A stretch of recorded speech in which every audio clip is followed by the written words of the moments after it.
Hello friends, welcome back to the new video. In this video guys, we are going to talk about how to change language. As you can see guys, everything is in Hindi guys.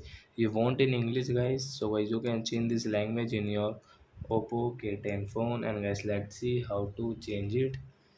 So before starting video friends, I want to tell you, if you're new in my channel and you are watching video first time, so first of all go and subscribe my channel, click the bell icon and like my videos. So now let's start video. First of all, open your phone setting and guys scroll it and guys come on this system setting guys. Let's click on this second option bhasha, and guys you can see English. So guys you will have to guys press English. Guys don't remove your finger and guys do like that, and guys click on this red one option badal kar अंग्रेजी करे.